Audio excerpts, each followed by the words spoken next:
Welcome back to another edition of Energy Support Report. This month we're diving into February of 2021, the second month of the year. If you're new here, my name is Chantel. I do these ESR or Energy Support Report videos every month where we dive into the energies of the month by going over the major astrological transits, providing you with support tools by selecting a crystal of the month, an oil of the month, pulling a message for the month, and also providing mantras for the month that you can use all month long to help support you in the energies.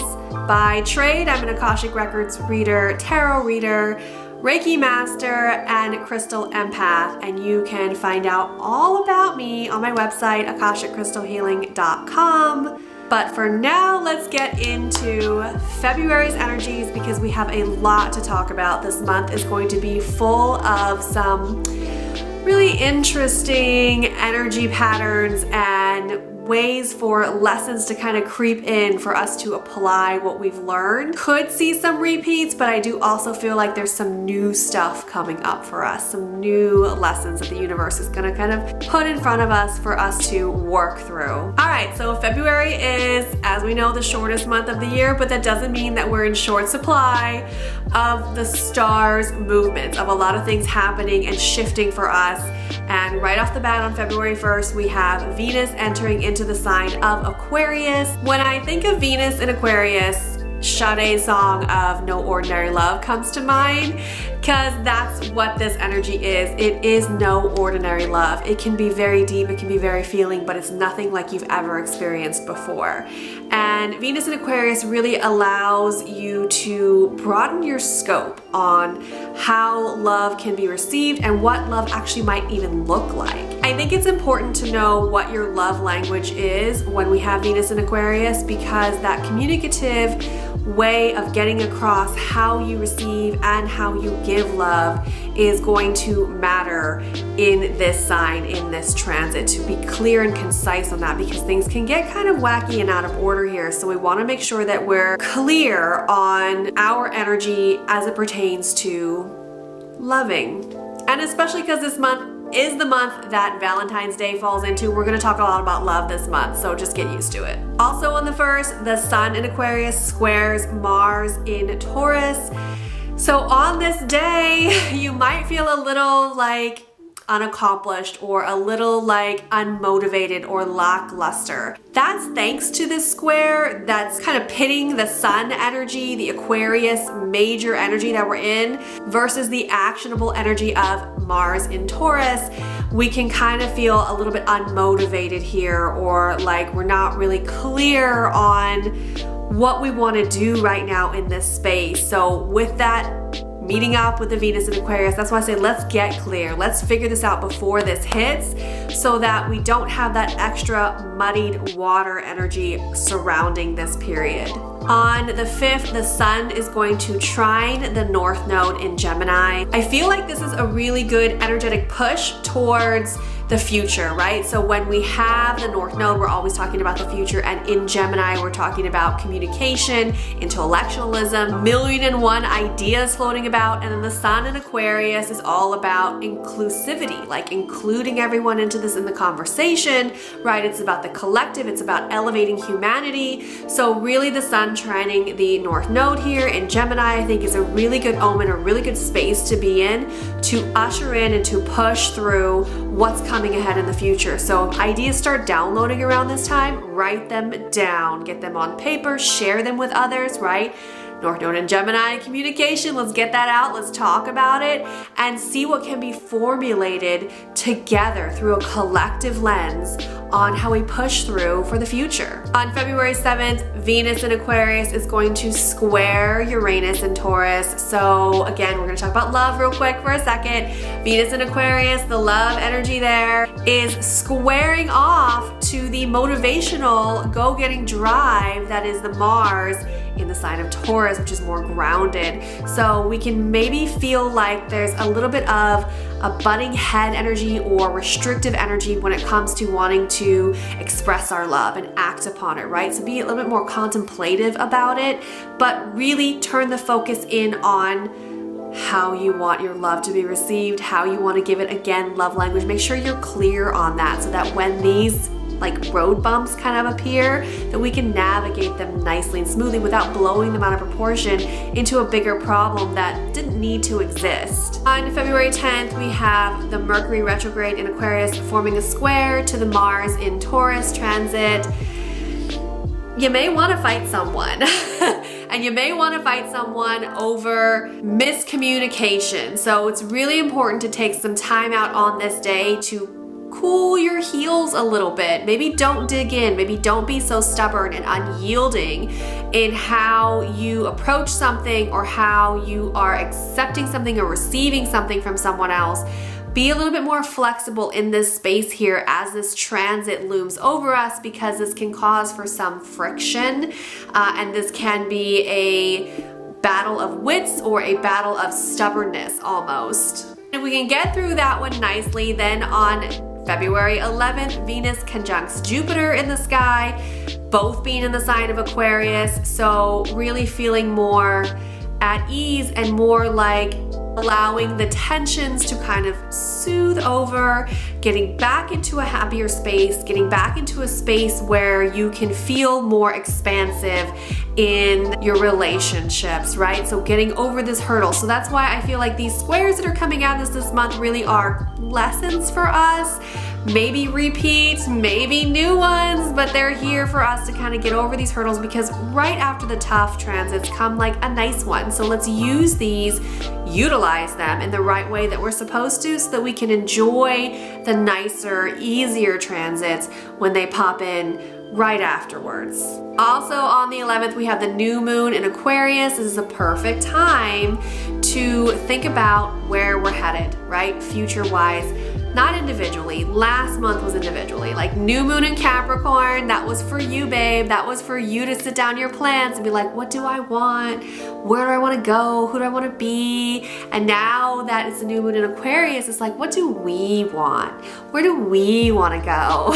What are we? That's really more of the energy here. So thinking a little bit bigger, a little bit broader, a bit more inclusive, right? Bringing everybody into the fold. Like, where can we move on from here? What are we going to accomplish together?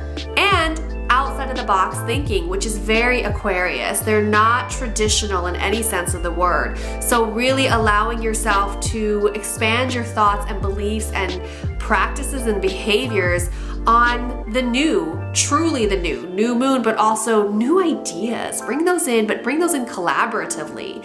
Aquarius loves to collaborate. It's a sign of isolation and detachment, yes, but they love to be a part of it. It's almost like a look at me, don't look at me kind of energy, where they want to be included in everything, but they don't want you to know that they want to be included in everything. So playing that fine line here is going to do well for figuring out what in the new moon in Aquarius we are bringing into this new world.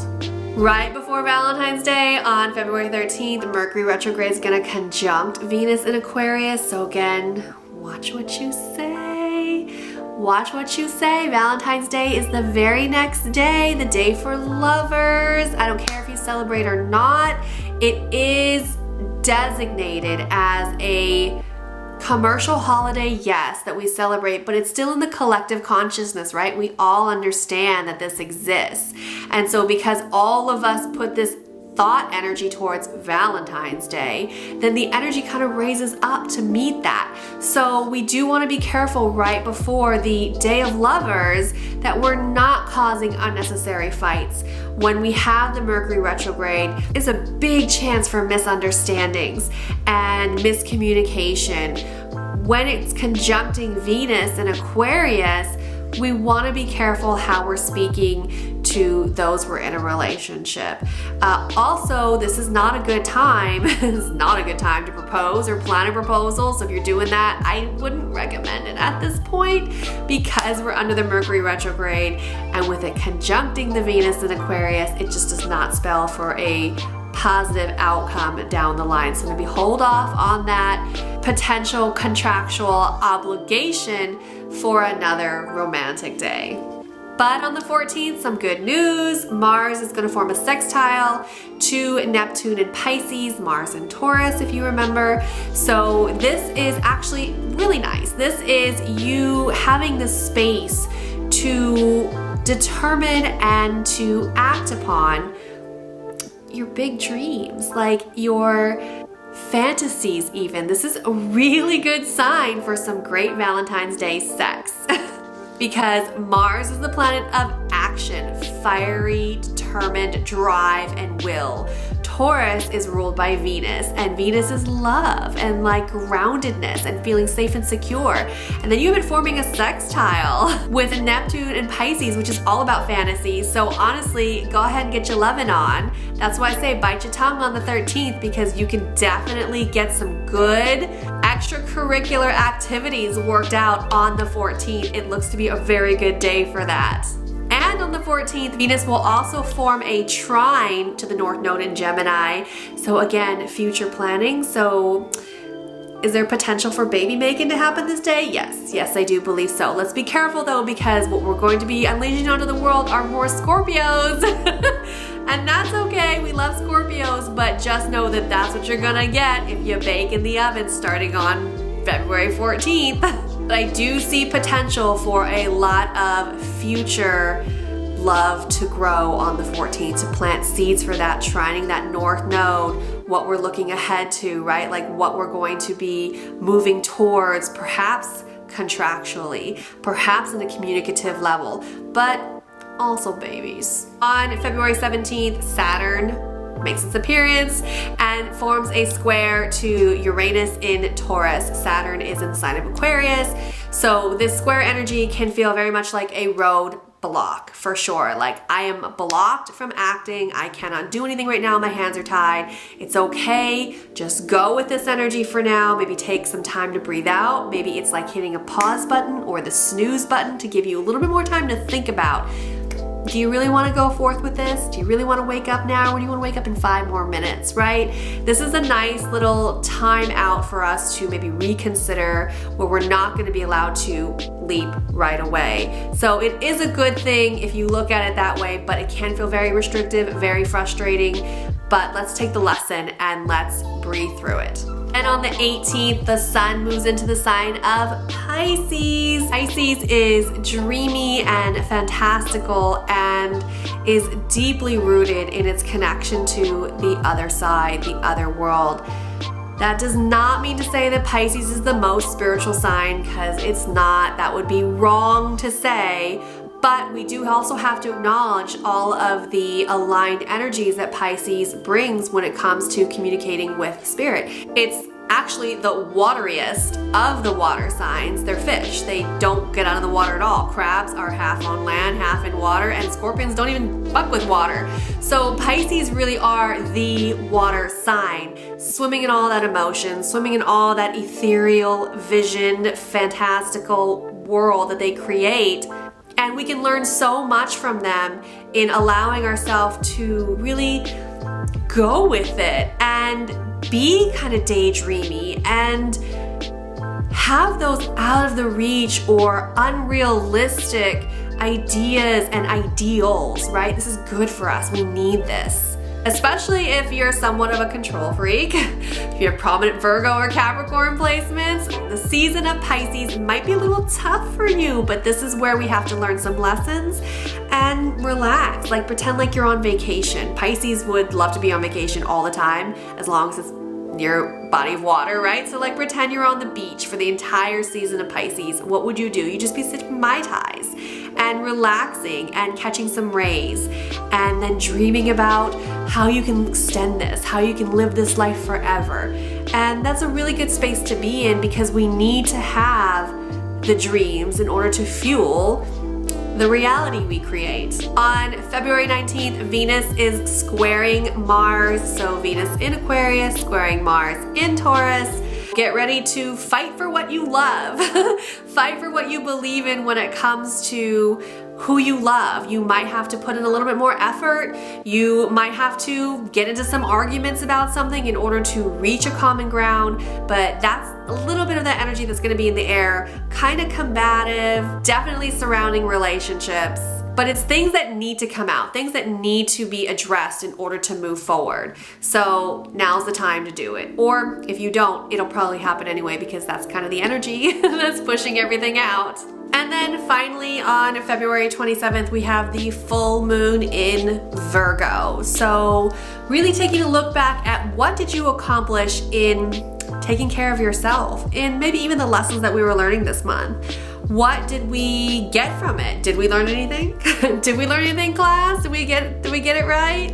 If not, it's a great time to reevaluate where we're gonna move forward from this point. And if we did, it's a great time to then just release them, congratulate ourselves and go, okay, I did it, I graduated, I'm moving on to the next. Either way, we're moving on to the next. So the full moon in Virgo lets you do that, like lets you kind of cleanse yourself of maybe the tougher times that we saw up until this point. Virgo loves to be responsible, Virgo loves to be organized, and so the releasing of maybe that anxious, tension-filled energy that we might have been under, like putting ourselves through the ringer or stressing ourselves out, it's time to let that go as we're moving into the sun sign of Pisces. It's time to get dreamy and floaty and be on our beach vacation. To my favorite part, the crystal of the month. I love talking about the crystal of the month because I love crystals. I'm a natural crystal empath, which means that I can communicate with the consciousness of crystals. So they talk to me, I talk to them, I sound and look a little crazy. I don't care. It's okay. I love them. And so for this month, I don't know if you can tell, but we're gonna be working with green kyanite. I got my green kyanite necklace on. I also have this beautiful piece that I'll be working with all month long. This one is from Bahia, Brazil, and it has amazing deposits of beautiful sparkly mica in it. So I'm super stoked to be working with some of these green kyanite pieces. And actually, I have quite a few for sale and available for adoption if you're interested. So just hit me up or visit my IG page. I'll be posting these this month, and that's at Shop Akashic Crystal Healing. I'll put it right here, down here for you as well. But I have some beautiful pieces of green kyanite to work with. If you do not already have one, you're gonna need one for this month. I adore green kyanite. And I make jewelry. I made this. I have some more pieces as well that you can wear and adorn yourself with the energy of crystals, because why wouldn't you want to do that? Hello? All right, so green kyanite is the star of the show for the month of February. I chose green kyanite because it is a heart chakra stone. And like I said, we're talking a lot about love. I don't care if you don't believe in Valentine's Day or not. I'm personally not a big fan of Valentine's Day, but we can't escape the collective consensus and consciousness that does surround knowing that this day lands in this month and knowing that there's love energy. We also contribute to that rising up of that energy. So we're in it, guys. Whether we want to be in it or not, we're in it. I hate to break it to you. So I wanted to focus in on the heart chakra because we're going to be talking a lot about it. We're going to be working a lot with it this month. So green kyanite is an amazing heart chakra opener. It is filled with energies of compassion and empathy and love. It connects you to nature spirits. In fact, green kyanite is one of my favorite crystals to put in my potted plants around my apartment. It helps them to grow and to kind of absorb the energies and vibrations that green kyanite has to offer them. Also, because we're going to be heading into Pisces season this month, green kyanite is a perfect bridge connector because it also is a great crystal for astral travel, lucid dreaming, dream work, right? We're talking about Pisces. We can't talk about Pisces and not talk about lucid dreaming and astral travel. That's kind of like the Pisces superhighway there. That's where they run all their errands throughout the day, is on that wave of consciousness or subconsciousness. Green kyanite's super duper duper duper special though, because it helps to transfer higher frequencies from the higher dimensions, from source itself even, down through our third eye chakra and connect it to the heart. So it really helps us to lift our own vibrations to a higher frequency by bringing them down in for us in such a nice, gentle wave though. But in working with the third eye chakra, it also helps to open it up and bring clarity and understanding to things as they relate to the heart and as they relate to the higher frequencies. Green kyanite is a crystal that can offer you a lot of hope.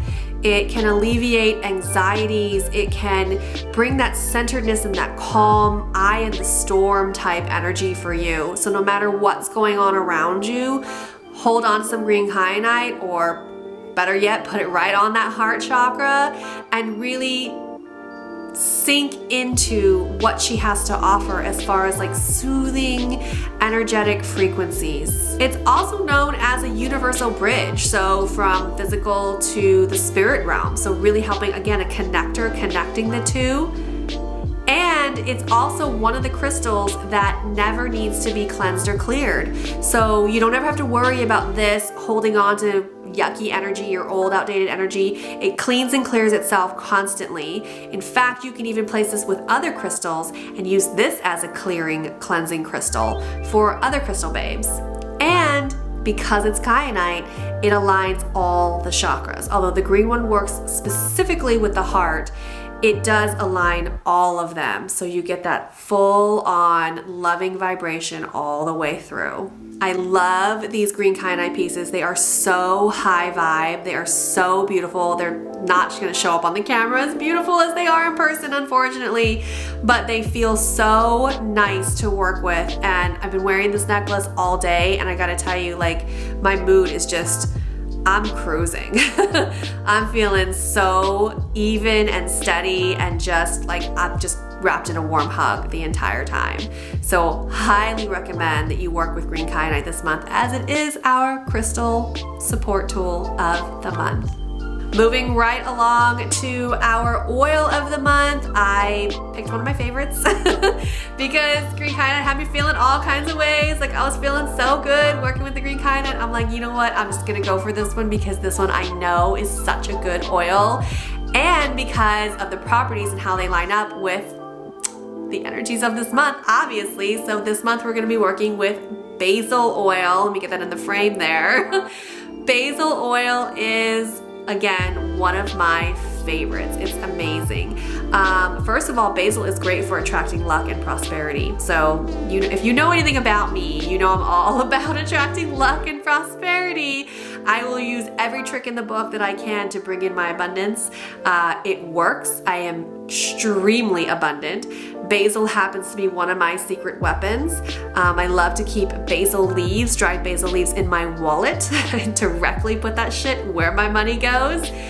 Basil oil is amazing to diffuse around like your prosperity altar. It'd be a great idea to have those frequencies vibrate on the intentions that you set for that. And always basil oil on the body is going to be great. It's a green oil.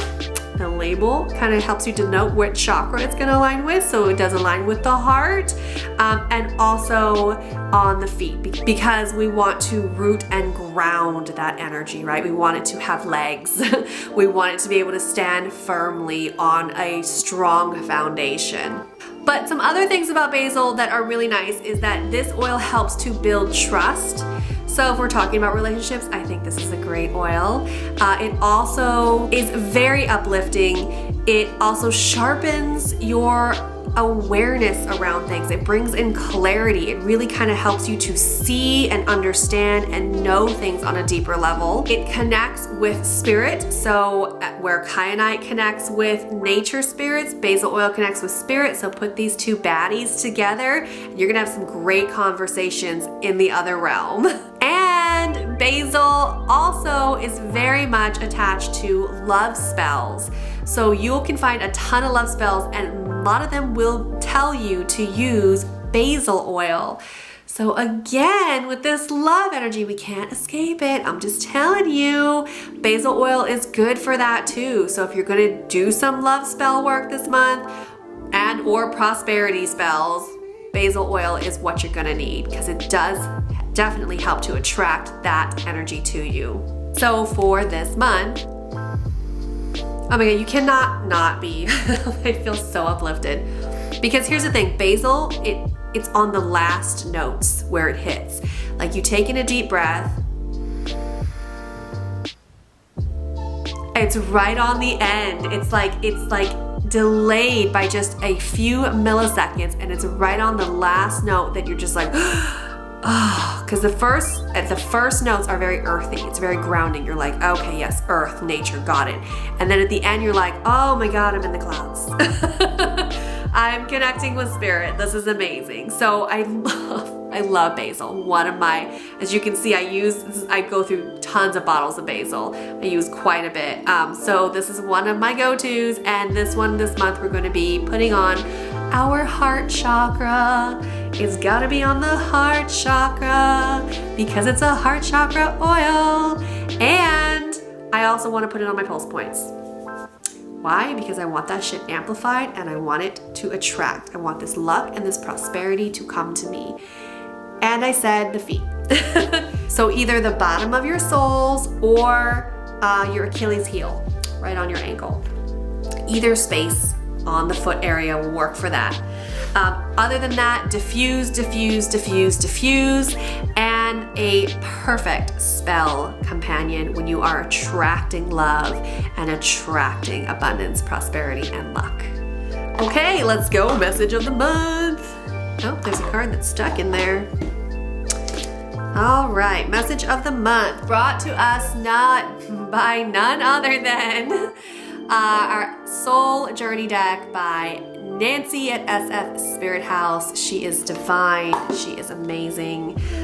This deck is therapy in a box. If you need to pull a card every day, which is what I would recommend, because first of all, look at how thick she is. She is so, I can't even get, it's hard for me to get one whole hand around it. And it's definitely difficult to shuffle. But one card a day, one pull a day is really going to help you to connect with yourself. And maybe you can't afford a therapist or you're not in a space where you can get to one. This deck, not a substitute, but definitely helps you work through things on your own that maybe you wouldn't normally. It has a lot of really great prompts in here that are perfect for reflection, examination. There's some challenges in here. So really helping you to work through, I just pulled a card, we're doing a reflection, really helping you to work through things that you might not normally address on your own. So, reflection time. I like this, it's so good. Who stands with you when times are tough? Who stands with you when times are good? Give thanks for each person, one at a time. If this isn't about relationships and love, I don't know what is. And this really is an evaluation. I mean, it says reflection, but we are evaluating. Let's take a look at this. Let's take a look back and let's see who's there for us when times are tough, who's there for us when times are good. Let's give thanks and gratitude and appreciation for these heroes in our life, these daily superheroes that show love and compassion and empathy and friendship towards us on the regular, right? Let's appreciate them. And that's also Valentine's Day energy. It's not just for lovers, although it's commercially for lovers, but love is love is love is love is love is love is love. Love is love. So wherever there is love, it should be celebrated. And this is a great way. It's a great way to celebrate it, especially in the month of February, the Lover's Month. Okay, last but not least, we're heading into the final home stretch of the ESR. Thanks for sticking with me this long. We are going to go over our mantras. Every month we come up with a handful of mantras that we're gonna repeat by grabbing our mini mala, rosary beads, or altar beads, whichever floats your boat. This one is by Mala Malama Love. It's an Akashic Crystal Healing mini mala. You can get one exactly like it, or you can have your own made. Go talk to her, she's amazing.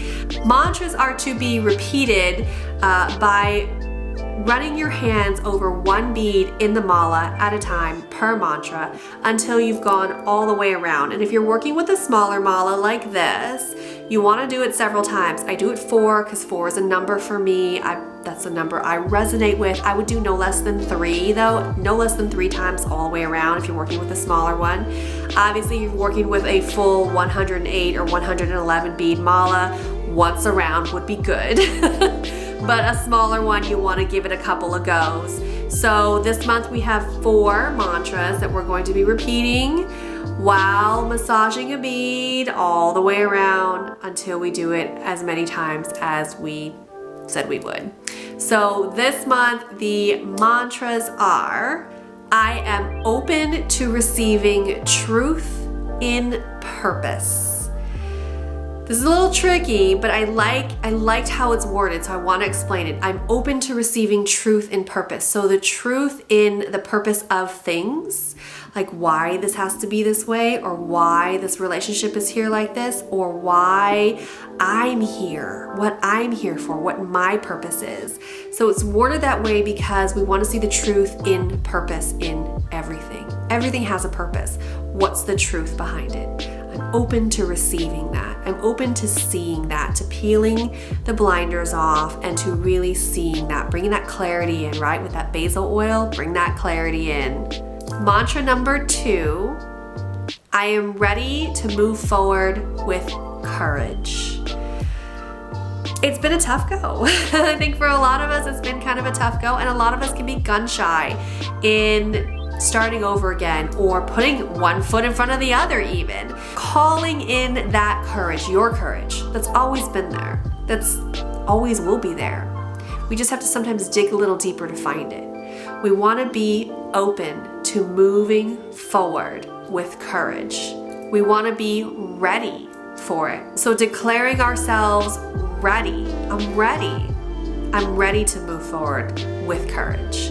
To not be afraid, to be bold in my choices and my plans and my outlook even. Mantra number 3, my heart space is my power space. Let's never forget this, guys. Let's never forget the power of our heart space, the power of love. Love is the most powerful frequency there is. There's nothing more powerful than love. There's nothing that love can't move through. We can put blocks in and be like, well, I'm too hurt to love, or I'm too scared to love, or I already know how this is going to turn out, so I'm going to reject before I can be rejected, right? We do our own little mind games and tricks that keep us from this power. But if we really look at it, we have to know and accept that love really can move through anything. Anything. We just have to allow it. So don't forget that your heart space is your power space. That's where it comes from. And it is a powerful thing. It's a powerful thing because it allows you to be vulnerable, and vulnerability is power. So let's not get that twisted either, right? Being in the heart space is the most powerful space you can be in. And mantra number 4, I am a natural divine healer through my connection with spirit.